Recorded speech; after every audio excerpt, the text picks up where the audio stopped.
Hello, hello, everyone. Hello, hello, fam bam, and welcome. Welcome to today's live stream. My name is Susanna Briscoe-Alba. I am the career strategist at Dunamis Coaching and Consulting Services, where we teach women how to land six-figure roles through leadership development and career strategy. I am excited to connect with y'all today. We are live on Instagram. We are live on Facebook, on LinkedIn, on YouTube. We live in all the places. But the reason that we are live in all the places is because should you encounter a disconnection in any of these places, you now know where you can find me.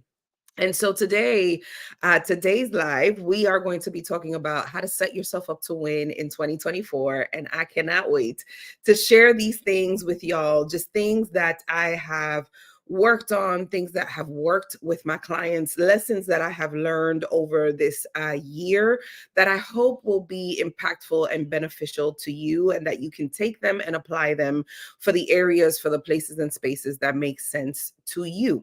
So if you are new here, welcome. My name is Susanna Briscoe-Alba.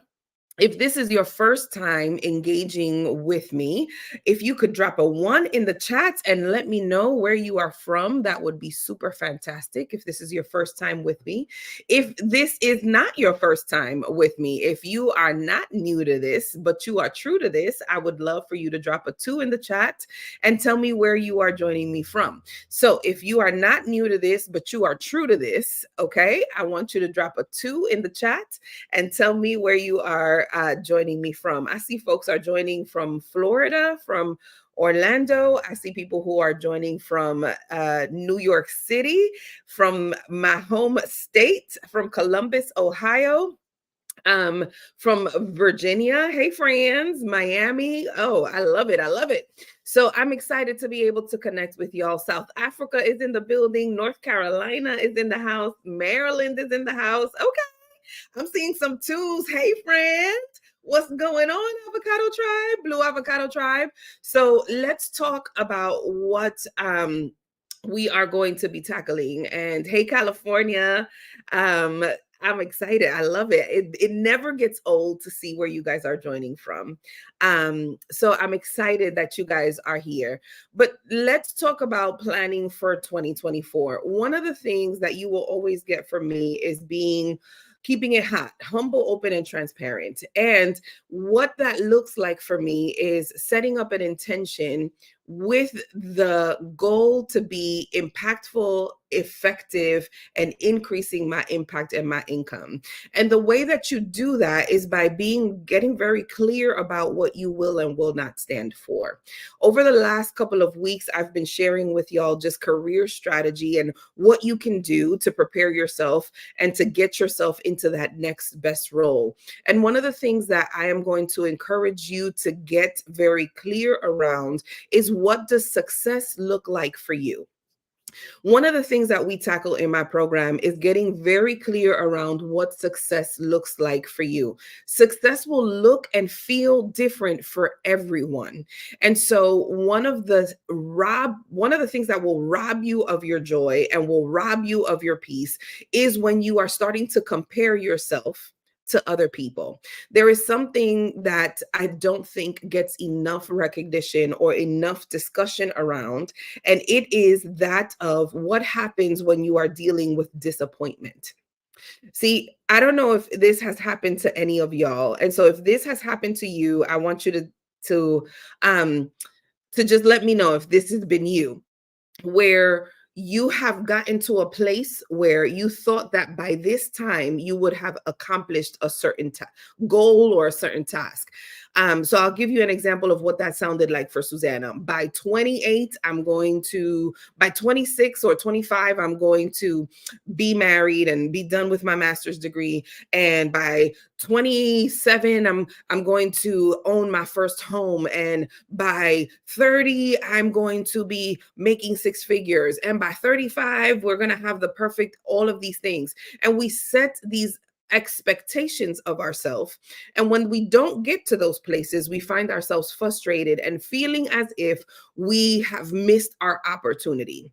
But let me encourage you today that what is for you, and it will not pass you by. Some of y'all are saying me, you're raising your hands in the chat. But let me encourage you that what is for you, and it will not pass you by. It may look different.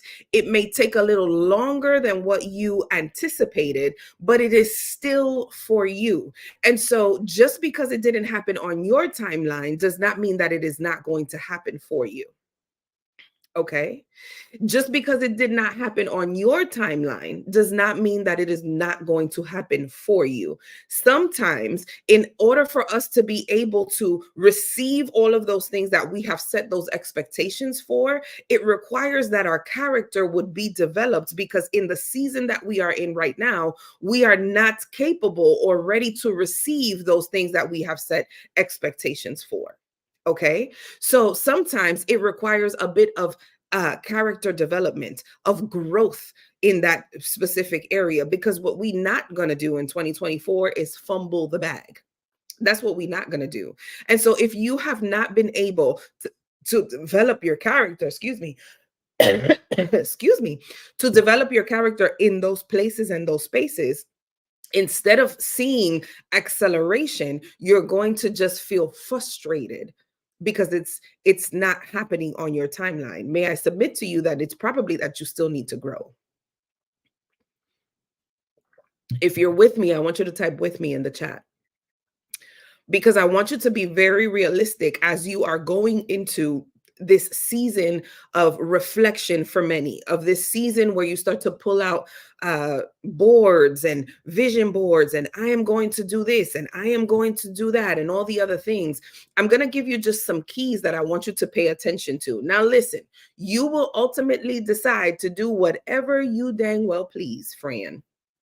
And that is totally fine, but I want you to be mindful. One of the things that I hear very much in the space that I am in is that I'm trying to be booked and busy. I'm trying to be booked and busy. Has anybody ever heard that terminology? We're going to be booked and busy in 24.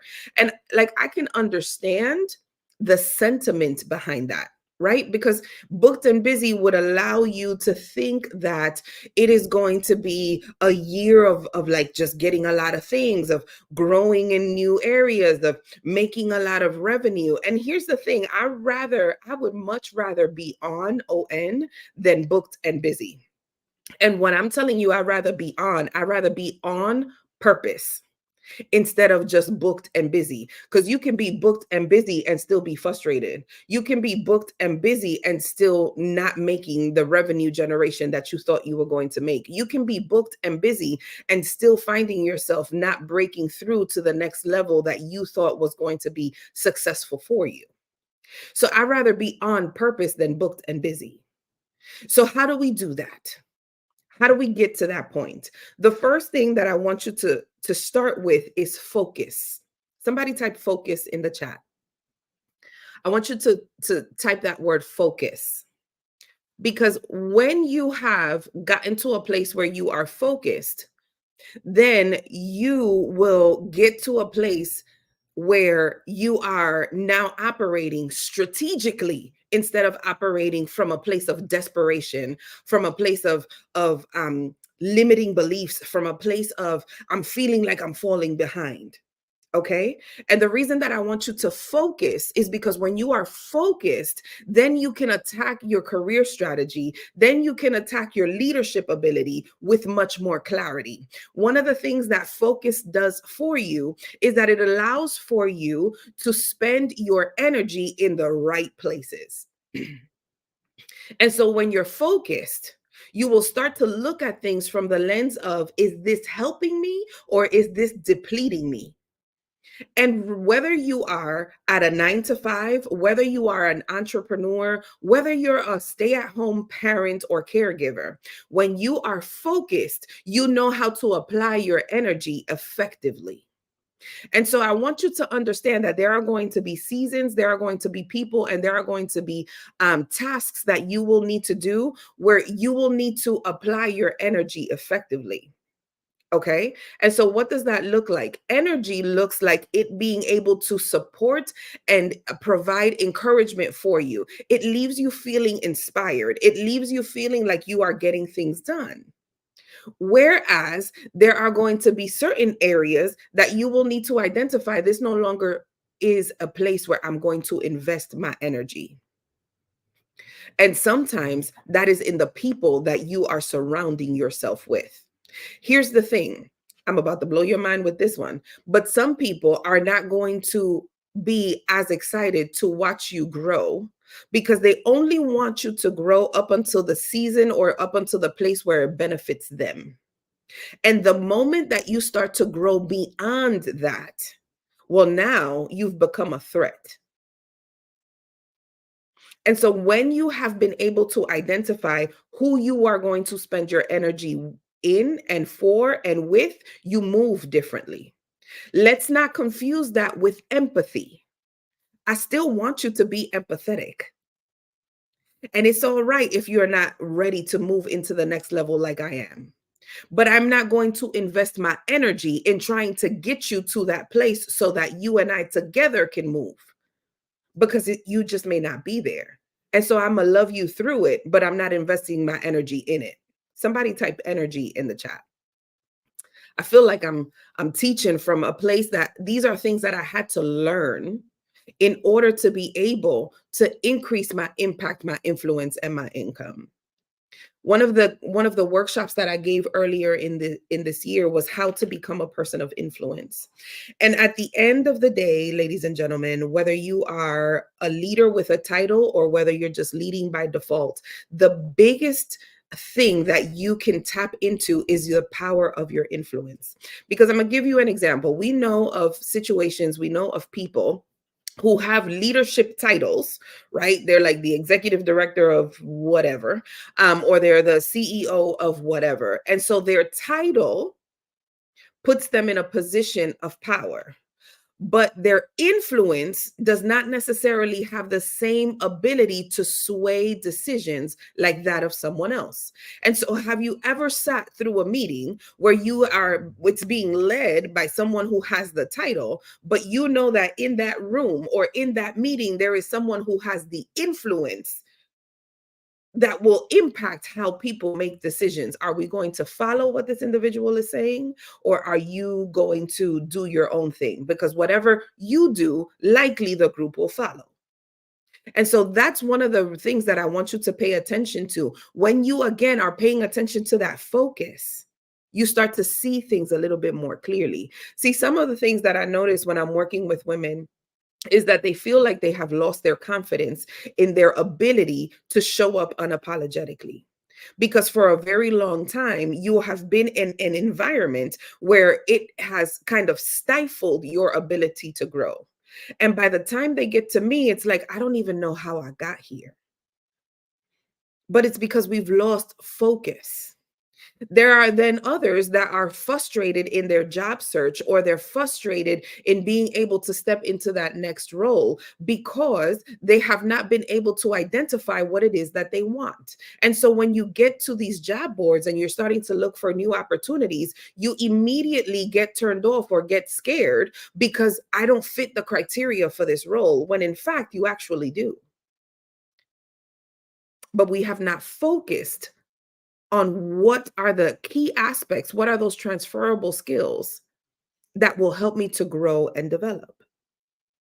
And so if you're going to set yourself up to win in 2023, you need to pay attention to what you're focusing on, because what you focus on, you bring more about. What you think about, you bring about. So if you're focusing more on everybody else's lane instead of the lane in which you are in and has been uniquely crafted for you, you're going to run into frustration constantly. If your focus is not in your ability and refining and defining your skill set even more, you're going to find yourself still even more frustrated, whether it is in your job search, whether it is after you have landed the job that you thought that you wanted, and then 3 months in, you're like, this is not at all what I thought it was going to be, because we have not paid attention to what we're focusing on. Am I helping anybody? Sometimes I wish I could teach and like we could be in a room and you could be like, I could hear y'all's reactions. Because right now it just kind of feels like I'm talking to myself, but I want you to pay attention to what you are focusing on. A lot of people also, when it comes to their job search, I've heard folks that are applying to a whole bunch of jobs. Right? You hear of people who are frustrated because they're applying to hundreds and thousands of jobs and they're not getting any callbacks. Or you hear of people who are applying to hundreds and thousands of jobs or reaching out to everybody and their mother and finding out why they can't get through. And may I submit to you that it's not that you are not putting in the work. Perhaps you are not putting the work in a focused and a strategic manner. And so you spray and pray. I talked about this earlier this week. And what I mean by spray and pray, what I mean by spray and pray is that you're applying to a whole bunch of positions, hoping that somebody will reach out to you. But you have not spent time in paying attention to what are the opportunities that you are already in. And so, one of the things that I encourage my clients to do is that I want them to be able to apply from a place of job alignment. This is why we talk about the shape in the program. And shape means understanding your strengths, your heart, your ability, your personality, and your expertise. And being in alignment instead of just applying to everything and then you figure it out as you go. I'm gonna just get my foot in the door and see how that, see how that works out. Baby, that ain't it. So when you have paid attention to what you're focusing on, not only are you managing your energy, you show up in a different way, you're still providing empathy to those who need it. But you're not investing your energy in a way that is depleting you. You're focusing your efforts on opportunities over zillions of possibilities.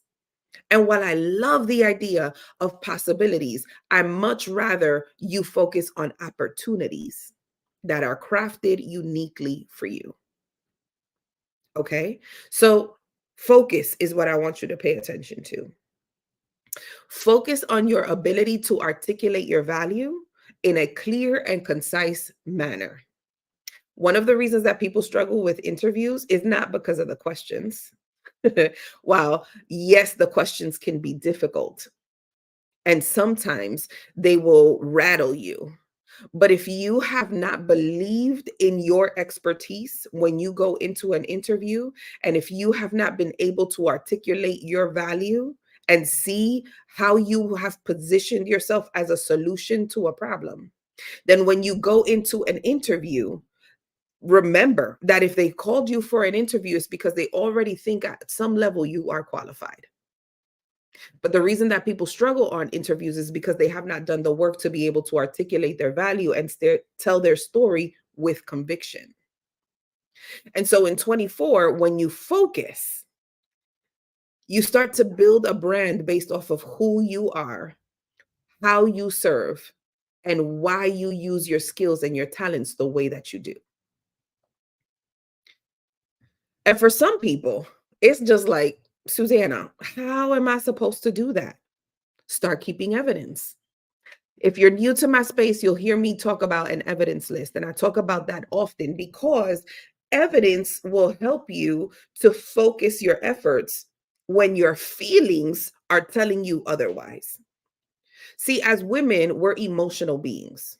And sometimes we get in our feelings or in our head. Okay. Can somebody say amen? Because sometimes we make emotional decisions over temporary situations.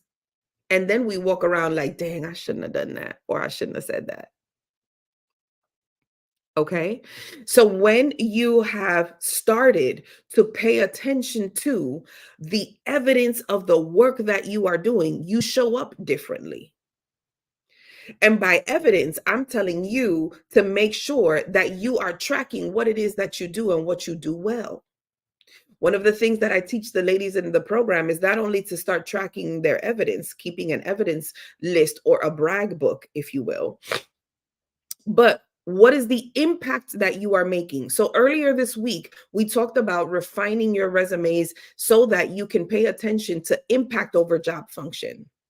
One of the things that I see a lot when I'm looking at resumes is that people are telling me what are their job description things, like what are their job description functions, and they're not telling me the impact that they've made.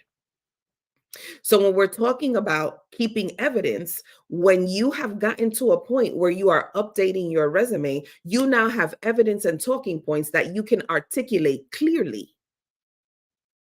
But that doesn't happen unless you are focused in your efforts. You have to be able to take ownership of your career. And the only way that you do that is by focusing on what it is that you do. And many times, by the time we look up, y'all, it's because we're on autopilot.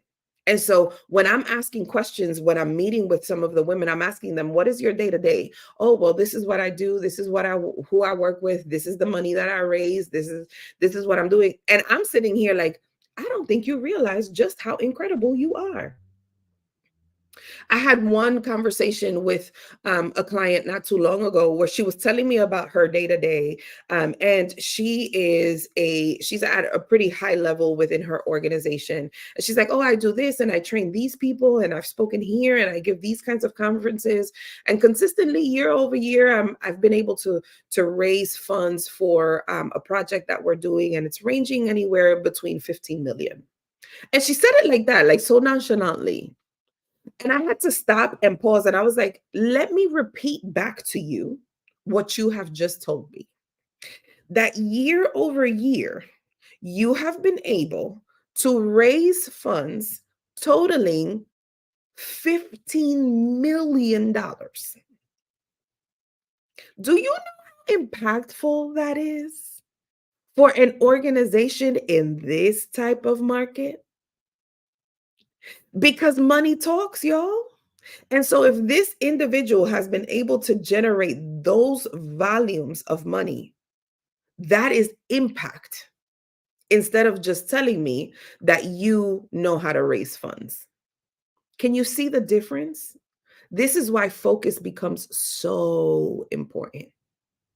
And so, if you have not taken anything away from this live, is that I want you to start to focus, get into focus for 2024. Because once you've done that, now you can plan accordingly. Now you know what you will and will not stand for. Now you know what you will and will not go for. Now you know what is an opportunity and what is a possibility. Now you know how to show up unapologetically and apply your energy in a way that is going to be of impact instead of feeling like you keep showing up and just you're depleted. Here's another thing that focus will help you do. See, I got to a point where I was at my role and I loved what I did. I was sharing this earlier as I was speaking with someone. I loved the work that I was doing. I thought that that was what I was going to retire doing. I loved working in higher education, meeting new students, meeting families, giving presentations. Like I loved that kind of stuff. But the truth was that I was getting to a point where it was just so easy for me that it no longer challenged me. And sometimes what we have found is that the society will tell you to go for the things that are easy, right? And so many were like, why are you walking away from this position? Like, how could you decide that this is no longer what you want to do? Because it was starting to get easy for me. And if it's not challenging you, it's not changing you. And for as much as I wanted to change the environment and provide opportunities for the people that I was working for and working with, it wasn't challenging me to raise to be to my higher and better self. It's the reason why so many people, when the new year starts, they start the new year and they're like, I'm going to lose 50 pounds by June. It's going to be my best body. I'm going to show up to the gym. I'm going to do all the things. And then the moment it gets hard, or the moment that it rains, or the moment that they just don't like their trainer anymore, it's like, I don't want to do it anymore because it's just too hard. And it's like, baby, what are you focusing on? Are we focusing on trying to keep it easy or are we trying to change? And may I submit to you that 9 times out of 10, if you're going to see change either in your career, change at your organization, it's going to require a level of commitment, a level of consistency, and a level of time that you need to put in. And so you need to be able to, if you are in focus, you're able to identify what am I willing to invest in order to get the outcome that I want. And a lot of what I did in the work that I was doing, I had to get to a point where it was like, I can continue to operate in this place and do it because it feels like this is something that I enjoy. But I'm starting to get to a point where it's no longer benefiting me to serve this way. Some of y'all know that it's time for you to make a shift and make a change, but because you are comfortable, you're choosing to stay. And when you're comfortable, that's where it gets dangerous. In 2024, I want you to get comfortable being uncomfortable. Get comfortable being uncomfortable. Because if you continue in the same and you're still finding yourself struggling, you're still finding yourself in a place where Sunday night you dread Monday morning, it might be an indication that it's time for you to get comfortable being uncomfortable. And for some of y'all, that means actually updating your resume. And now for some of y'all, that means effectively putting one foot after the other and doing the things that you are afraid of. Because some of you, because you are comfortable, you are an oak tree planted in a flower pot. And you wonder why you're not growing anymore. See, it's all right for you to start off in a flower pot. But if you're going to turn into a mighty oak tree, you're going to need to change the environment in which you're in. The other thing that focus will do for you is that it'll help you understand the difference between nice and kind. Nice and kind. I shared this earlier with someone that I was talking with, and I told them, "Listen, I'm kind, I'm not nice." And they started laughing and they were like, "What do you mean? I think you're the nicest person ever." And here's the thing, and it might be the New York in me, but here's the thing. I'm kind. I'm not nice. Nice will allow for people to talk to you real reckless and do all kinds of things like, "Oh, she's such a nice one. Oh, we're going to keep her here because she's so nice." Kind understands that I need to be kind to myself and I need to be very aware of how I'm allowing other people to treat me. Because one thing you're not going to do is walk all over me. And so nice people have and struggle with wanting to please. Kind people understand that I may not be for everyone and I may not please everyone, but I'm still going to provide the best service in a high level of excellence. Know the difference between kind and nice. I'm still going to love you through it. I'm still going to show empathy. I'm still going to show up for you. But you are not going to take advantage of me. And if it is costing you your mental health, it is way too expensive. There are some people and there are some things and there are some organizations that we start to drag around because we are nice. And the kindest thing that we can do is drop them because they're not helping you. And sometimes, in order to gain a lot, you need to drop some of that. So, know the difference between I am kind and I am nice. You know how this used to show up for me? We would go to I remember my staff used to tell me, Susanna, when you are focused, sometimes your face is very intimidating. And it's not that I'm upset, it's just that I'm focused on what I'm trying to do. And I believe there's a term called resting bee face. And I've been told that I have that. But once I have gotten to a place where I have now stopped focusing, I'm back to paying attention and being present in what I am doing. So this used to show up at conferences for me because people would look at me and they'd be like, "Are you okay? You're not so bubbly. You're not like doing all these things." And it's like, I'm not supposed to be performing. I'm supposed to be paying attention. And so right now, I am paying attention.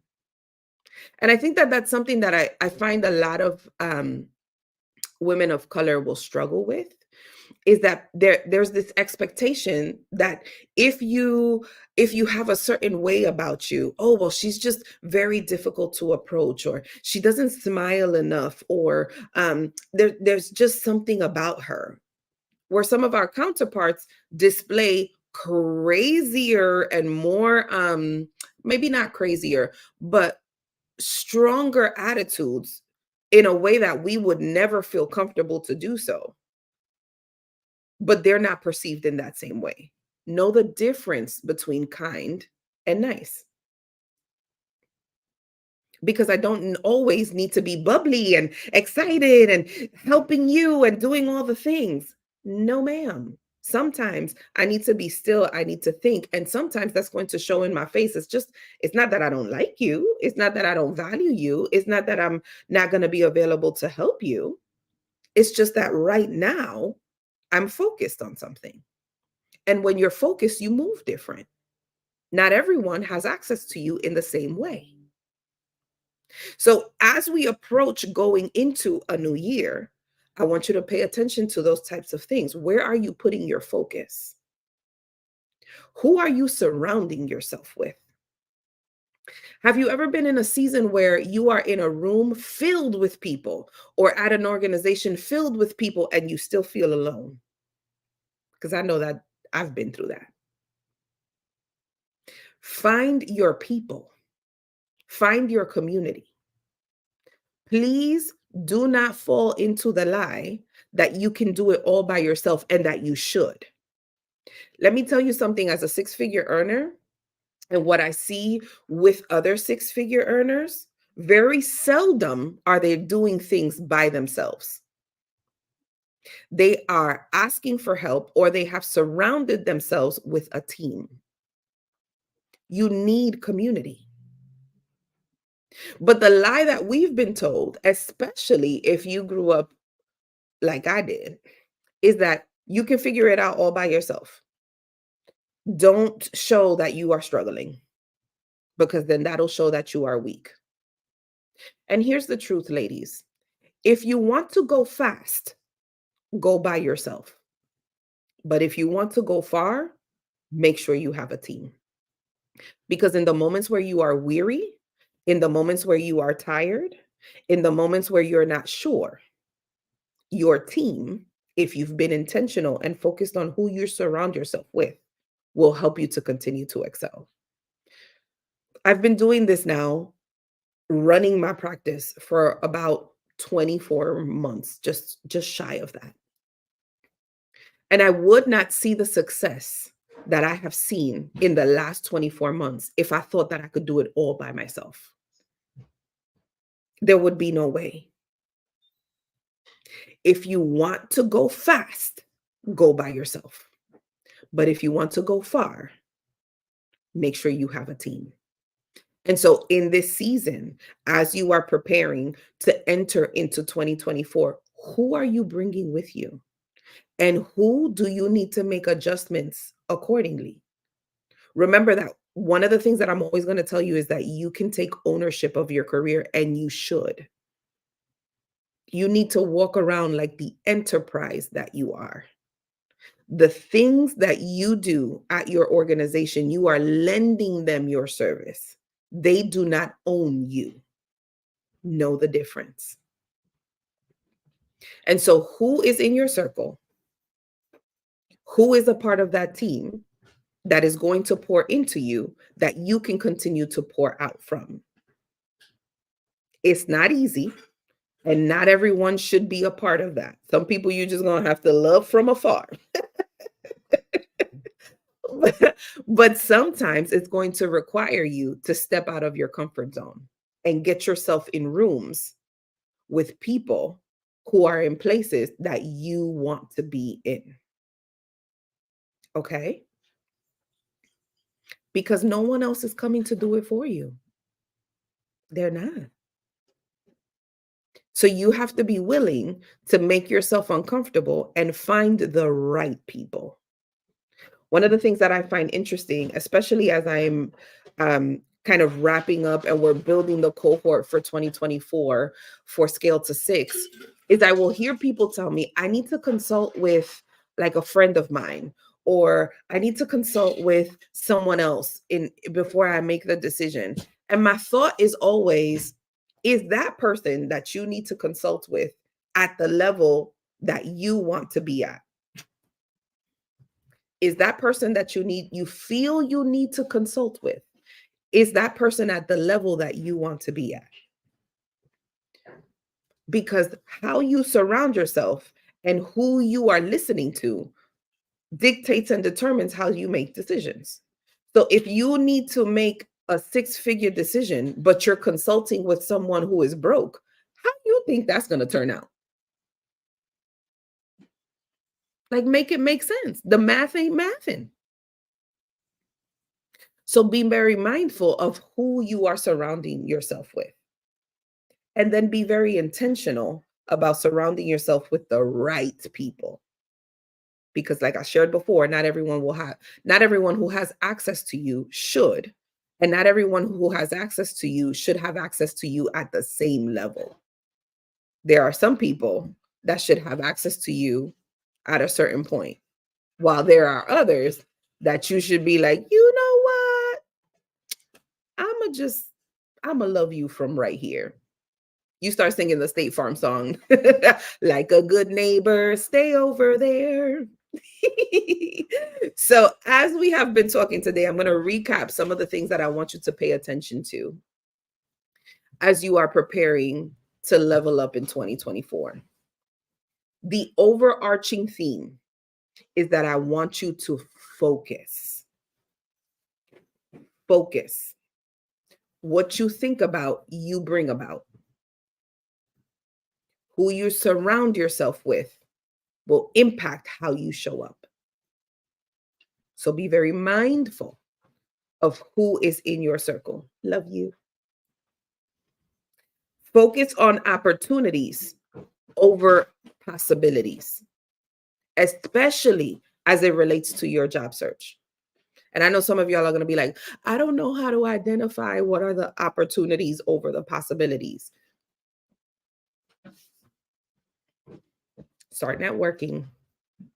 Start connecting with people. Identify the three people groups. Who are the nice to knows, the need to knows, and the connectors? Nice to knows, need to knows, and connectors. When you can identify who those three people groups are, then that impacts how you show up. Focus your energy on those who match your energy. Give your empathy to those who are not ready to go with you. And it's all right if they're not. But don't start dragging people in hopes that they will eventually change. Because they're not. Once people start to show you who they truly are, believe them the first time. That's all you have to do. Okay? So focus on opportunities over possibilities. Match energy with energy. Give empathy where necessary. Know the difference between being nice and being kind. And that will look different for all of us because we're not the same individuals. But know the difference between those two things. And lastly, build your community. Reevaluate who you're taking information from, who is influencing how you make decisions. And are they in a place that you want to be? Or are you relying on their input based out of fear of what you know now? Okay. So I want you to be very mindful of those things. The reason that so many people struggle with confidence, that's one of the things that I hear has been a reoccurring theme. I feel like I've lost my confidence because of the environment that I'm in. Get yourself around the right people, people who will love you and be willing to give you feedback in a way that is going to build you up. This is why in the Scale to Six program, I keep the cohort small. It's only 6 to 8 women that get accepted into the program. I got over 100 applications for it. And we only take in 6 to 8 women. And I still have some more conversations to have. But the reason that I'm very, very intentional about who I let into that space, into the Scale to Six space as we're going into the next cohort and we start in January, is because for many of us, it has not been safe for us to be vulnerable, for us to share our opinion, for us to get feedback in a way that is going to build us up. And so when you step into my world and you step into this coaching program, I need you to show up unapologetically, but I also need to create a space that is safe for you to be seen. And some people have not had that where they feel safe to be seen. I see some of my acceptance students are in the chat. Hey, friend. So as we go into that space, the most beautiful interactions that happen are when one of the women in the cohort is feeling overwhelmed and tired and just frustrated, and another woman within that same group is like, wait a minute, you're not shining as bright. Let me help you adjust your crown. There's opportunities here that I think you would be a good fit for. This is what I mean when I'm telling you to find your people and focus on opportunities over possibilities. Okay? So that's what I'm talking about. When I'm talking about making sure that you have the right people around you, I'm very intentional about who I'm working with. Cuz here's the thing, I want you to succeed, but some people don't feel like they're going to be able to take or learn from someone who sounds like me. So why am I going to force you into a program that you don't think is worth your time? Make sense? So this is what I mean when I'm telling you to focus your energy on those who meet your energy, match your energy, and give empathy where necessary. This is what I mean when I'm telling you to focus on being kind over nice, because I'm not letting you walk over me. Kind understands boundaries. Nice attempts to have boundaries and allows people to cross them. That's the easiest way that I can help you understand the difference between kind and nice. So I hope that that helps someone. So this is how I would encourage you to set yourself up to win in 2023.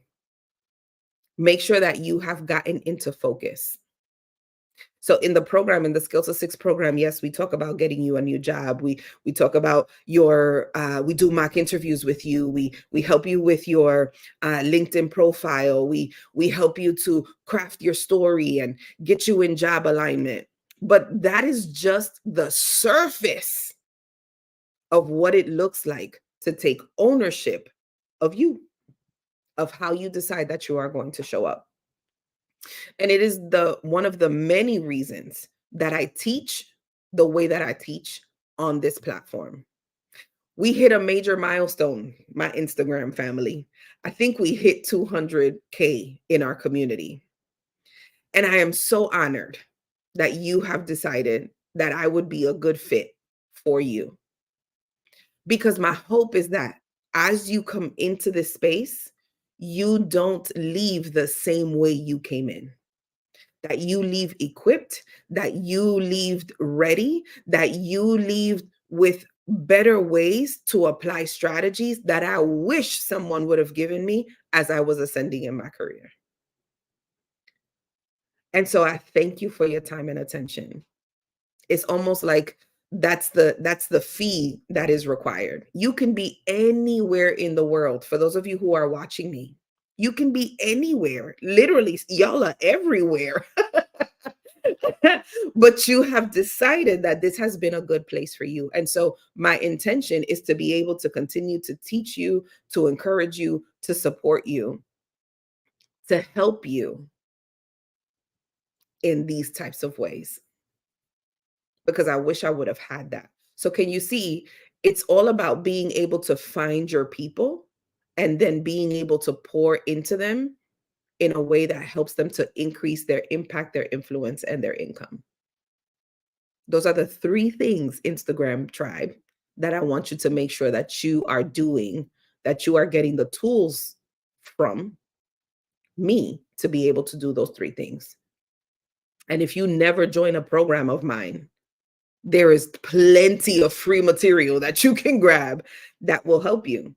And I think the biggest thing that has been rewarding is hearing your stories in my DMs, where you're like, Susanna, I tried that negotiation thing that you said, and I got the job. I reframed the answers to some of those questions that you ask, and I got another opportunity. I'm moving into the next round. There's a reason why I teach y'all the way that I do. It's because I want to see you win, because when you win, I win. This is why it becomes so important for you to identify who are your people. And yeah, there are people who are in my comments saying all kinds of crazy, off the wall, and in some cases, hurtful things. But trust and believe that I am kind. I'm not nice. And so when I have to nip things in the bud, they're like, oh, I didn't expect you to respond. Oh, yeah, I do. Because if you're not going to help this community, then you're depleting it. Please exit left. So can you guys see the difference between understanding kind and nice? You're not going to come in here and talk any kind of way. It's the same way as if somebody were to walk into your house, create a whole ruckus. You're not letting them do that in your house. What are you doing? Okay. So I hope that this helped you. If there is something that if there was anything that resonated with you over this kind of live, we've been on for a little while, I would love for you to drop it in the chat, because we have folks who are joining us at different points. Okay. So share what was your biggest takeaway. And if you are at a place where you're like, Susanna, I would love to work with you, but I can't afford to join Scale to Six, or I'm not ready to work with a coach. Heck, I don't even know what a coach does, and like that's just not for me, but I know that I trust what you're saying and I really would like to work with you. I got you, friend. So for those of you who are watching live on Instagram, this is what you're going to do. You're going to comment the word win, WIN, on this live. And what that will do is that my assistant, Susanna the bot, will send you the link to all of the things that I have done in this year. It's called the DIY bundle. You'll be able to access the 3 video replays of the Nail Your Interview IG series. You'll get templates for resume writing, for being able to identify keywords on job descriptions, and being able to identify how your transferable skills meet that. You'll get access to the workbook, the Scale to Six workbook. Some of you, well, quite a few of you have asked me, where do I get the workbook? You'll also get access to the Scale to Six masterclass.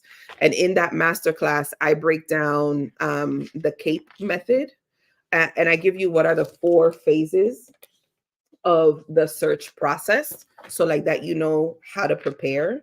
Let me see what else is in this book. You also get clarity, right? Activation, all of the things.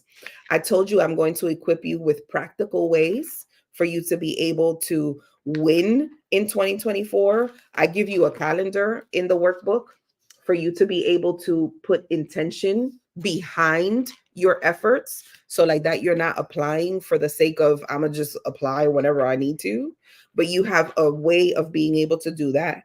And then in the book as well, in the last couple of pages, I give you common interview questions. Okay. I give you what are the common interview questions, and then I give you how to answer those questions using the STAR method. So in this book, you'll find questions such as, why should we hire you? Um, can you tell me about yourself? What is your greatest weakness? What is your greatest strength? I also give you resources for you to be able to identify um, where you can get payment information in terms of identifying what is the fair market value. So there's a lot of things that I'm giving you. I'm not going to bore you with all of that, but know that if that is something that you need, and you've wanted to work with someone and you're just not entirely sure what that looks like, know that that's a resource that you have. So you'll have the Nail Your Interview Masterclass, you'll have the Nail Your Interview IG Live series, you'll have the Scale to Six Masterclass, and you'll also have access to the Scale to Six workbook for you to be able to continue moving forward. One of my favorite things, and then I'll stop talking about the book, but one of my favorite things within the workbook is that we give you power words for you to be able to edit your resume effectively. Because I'm tired of seeing resumes that say, I'm responsible for, I help with, I'm skilled in. Baby, we want to talk in form of impact. We're not trying to play small. Okay. So I am going to take a couple of questions. We have a few minutes. I will take a couple of questions. If you have any questions, you can drop them in the question bubble. For those of you who are watching me on Facebook, on LinkedIn, or on YouTube, you can drop your questions in the comments, and I will do my best to get to your questions. But if you are watching me on Instagram and you need that type of support, and you're just not ready to commit to working with a coach, know that you have these resources that are available to you. Comment the word win to this live, and you should be getting the resources that you need. Hey, me too, Tanya, me too. It's gonna be so good.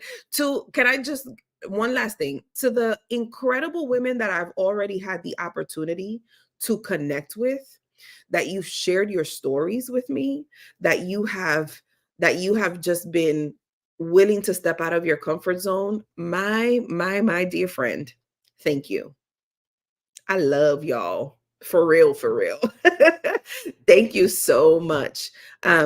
Because it's given me just an awesome opportunity to get to know y'all better and also be able to identify how I can serve you better. So thank you so much for taking time to connect with me, to tell me more about you, and for being willing to step out of your comfort zone so that you can grow. Okay. So I want to make sure that I'm not missing any of your questions. Um, so if you have questions, you can drop them in the question bubble, and I will answer those for you in real time. If you commented win, you will get the link.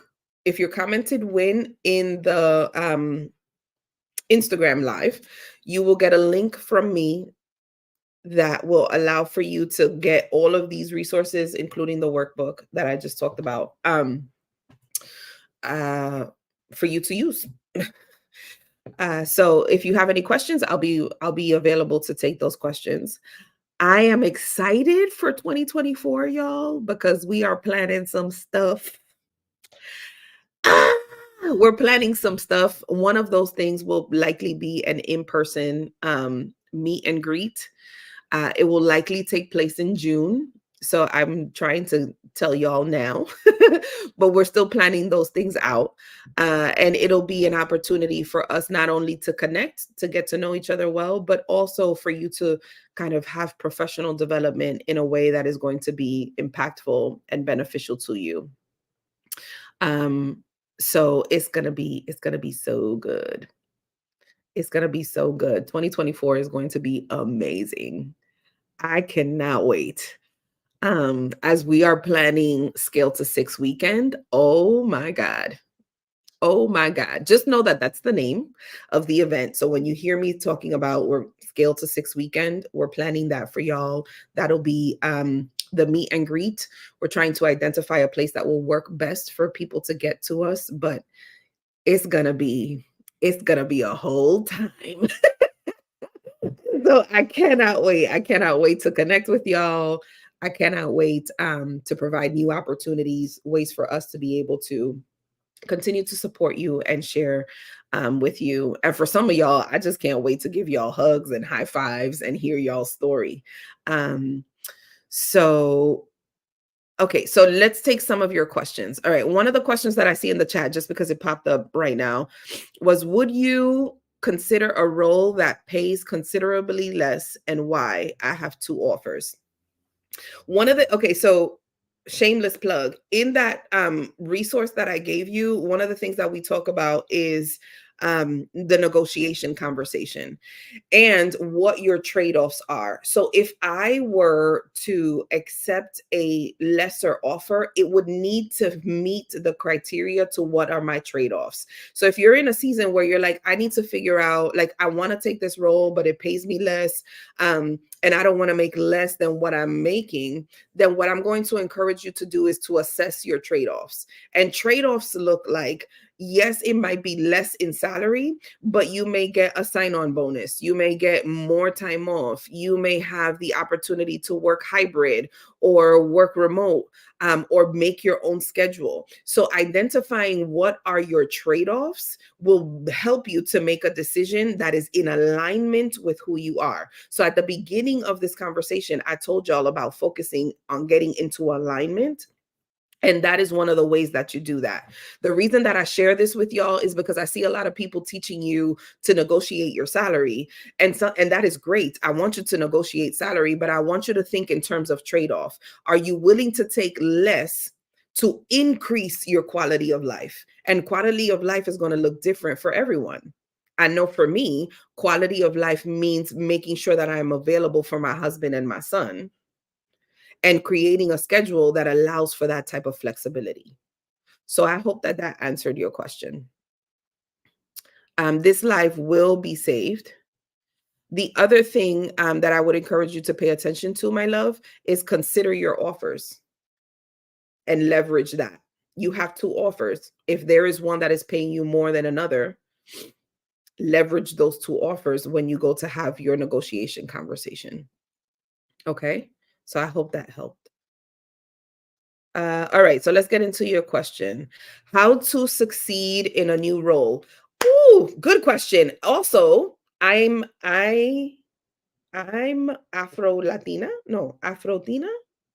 I hope I'm not butchering your name, but sweetheart, congratulations to you because you did that. She got herself a new role. Here are the things that I would encourage you to do. Within the first 90 days, I want you to pay attention to who is in your circle. The reason that 90 days becomes the marker that I suggest is because typically within 90 days is your kind of probationary period where people are feeling you out and you are feeling people out. Identify those three people groups that I was telling you about.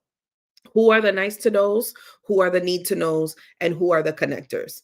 Be intentional about the time that you're going to spend with your supervisor. Make sure that you schedule those types of times. And never, not ever, do I want you to walk into those meetings with your supervisor without you having an agenda. Okay. Good leaders ask great questions.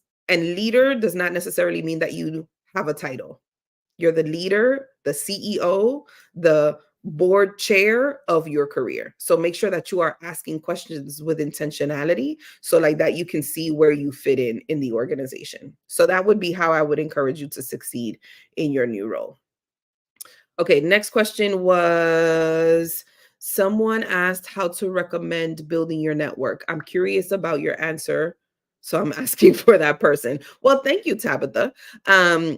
The way that I would say for you to build your network effectively is the same kind of recommendation that I made to the person who asked the question before. Who are those three people groups? Nice to knows, need to knows, and your connectors. Who are the people who you can identify in that you would like to be either where they are at, they're a couple steps ahead of you, and you eventually want to get to those places. So how do you connect with them? How can you create opportunities for you to connect with them in a way that is going to make sense? Before you ask for anything, get to know who the individual is. Before you ask for anything, get to know who the individual is, because on the outside, it might seem like they have it all together. And on the inside, they may be toxic and opportunist. And instead of helping you, they hinder you. So when you are networking, when you're trying to do that effectively, make sure that the fruit of what you see matches the individual, right? So best way that I can tell you that is that if you were out in a garden and you saw an apple tree, but all of the apples from that tree were bad, you likely are not going to eat the apple from that apple tree. Within the 90 days that you are there at a new opportunity, or within the first 3 years at a new organization, you will start to assess who are the good apples and who are the apples that I need to stay away from because they have worms. Just saying. Okay. So I hope that helped, Tabitha, honey. Um, Question here is, my mentor suggested that I apply for a role higher than my current role. I'm hesitant. How do I not convey that in the interview if I get that far? Work with your mentor, my love. Have your mentor coach you through that. This is why I created my platform. But if you have a mentor already, have them share that sentiment with them and tell them, I'm glad that you encouraged me to do that. Could you give me or help me to own or craft my story in a way that makes me the right candidate for that role? Okay. So that's how I would encourage you to do that. And then don't just do it once. Do it a couple of times with your mentor, because they likely will allow you to freak out with them than for you to freak out during an interview. And this is one of the things that I would much rather my clients, when we're talking about interview prep, when we're talking about mock interviews, when we're doing all that stuff, I'd rather you freak out with me than you freak out on an interview and then wonder why they never called you back. Because on the other side of the hiring table, it was like, oh, they look qualified on paper, but I'm just not entirely sure that they can do the job based off of what I'm seeing. Okay. So that would be my recommendation for that. Next question was, I'm interested in having you as a coach. My love, the best way that you can do that is that you can book a career strategy session with me and we can discuss options for coaching for sure. Absolutely. Okay. So I think I got all of y'all's questions. Let me just make sure. Um, oh, last question was, my position ends in February 2024. Should I discuss this if I'm asked in an interview? Um, I'm not entirely sure how that would help your new opportunity for you to discuss that your position ends in 2024. So be strategic about how you share information. Not everything you need to share during an interview. Here's where I want to be clear. I don't want you to lie, but the details that are not relevant to the role are not things that you need to share. So if your position ends in 2024, unless you feel comfortable sharing that, I'm not entirely sure how that will add value to the conversation. Now, if it's a contract, then you can say, well, my contract is up for termination in 2024, and that's all that you know, because my follow-up question would be, well, why is it up for termination? And if you don't have a response for that, that's going to make you really uncomfortable. So just be mindful of what you want to share and how. Yeah, be strategic about how you share information. Absolutely. Absolutely. Um, All right. Uh, Question was, do I tell the new job I left my last employer a few weeks before 90 days? And should this even go on my resume? I have a lot of thoughts about that. um, I guess it would depend on I guess it would depend on the role. And I guess it would also depend on how impactful you were able to be in those 90 days. The reason that I have a lot of thoughts about that is because a lot can happen in 90 days, and you will quickly be able to identify whether or not this is a place that you want to stay in. And so, again, in taking ownership of your career, not everything needs to be shared at every single point, because some of it is none of their business. And so if in the first 90 days you assessed that this was not a good fit for you, or you just found a better opportunity, be strategic about that. The last thing that you want an employer to think is that you're going to fly off the handle at 90 days. So unless it's going to add value to the conversation that you are having. So one of the ways that I teach my clients to prepare their resumes is to share relevant career experience. The same is going to be true during your interview. Share relevant career experience. If it's not relevant to the new role, and if you have not been able to craft a story that allows you to display your impact strategically, I'm not entirely sure how you would share that. And as a hiring manager, you telling me that leads for me to make assumptions without me having the opportunity to have more conversation with you. And in this market, you can't afford for that to be the case. Okay? Because companies have options. But here's the truth, so do you. So be strategic about how you share information. Okay. Y'all are rocking with your girl today. Okay, let's see. Do you have any tips on how to network? I feel like I answered those questions. Am I tripping? Um, Let me see. Question here is how long do you recommend staying in a new role before applying to something else? Ooh, honey. um, I'm gonna put it for you this way. The best time for you to apply for a new job is while you still have one. I'm gonna say that one more time. The best time for you to apply for a new job is while you have one. And here is why. The reason that you apply for a new job while you still have one is because now the ball is in your court. And instead of making decisions out of desperation and out of haste, you can make decisions based out of alignment. Because if the new opportunity is not one that is aligned with your strengths, your heart, your ability, your personality, and your expertise, then no harm, no foul. They're not kicking you out of your job. You're still getting paid to show up. And now it's a new opportunity for you. You can say thank you, but no thank you, and wait until a better opportunity presents itself. So, the other thing is that I would encourage you to pay attention to what is happening on the market every quarter, because the job market is ever changing.